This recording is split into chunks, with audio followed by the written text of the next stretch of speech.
Furaha sana Amma Tufi. Yeah. Gammachuu fi onnee sitti dhufe yaala lalle kutaate guutanuu zalaalcha figata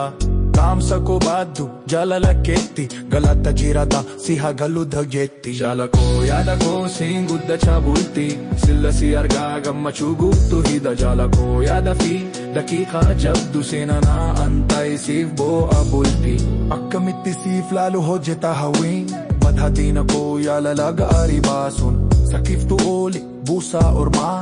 lola kimichi diirsee si mudachuu jaala koo yaada koo siin guddachaa bulti silla si argaa gammachuu guutuu hida jaala koo yaada fi daqiiqaa jabdu seenanaa anta'i siif boo'a bulti jaala koo yaada koo siin guddachaa bulti silla si argaa gammachuu guutuu hida jaala koo yaada fi daqiiqaa jabdu seenanaa anta'i siif boo'a bulti. Tam nachikoon Kiisa dhifne hojjetu dadaaba Nagaafi barbaacha tasa dhufne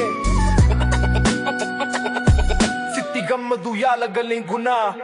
jaala koo yaada koo siin guddachaa bulti silla si argaa gammachuu guutuu hida jaala koo yaada fi daqiiqaa jabdu seenanaa anta'i siif boo'a bulti jaala koo yaada koo siin guddachaa bulti silla si argaa gammachuu guutuu hida jaala koo yaada fi daqiiqaa jabdu seenanaa anta'i siif boo'a bulti.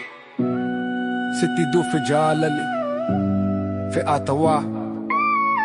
yaada koo siin argaa walitti dhufeenya hasana furaha sana natti dhaga'ama.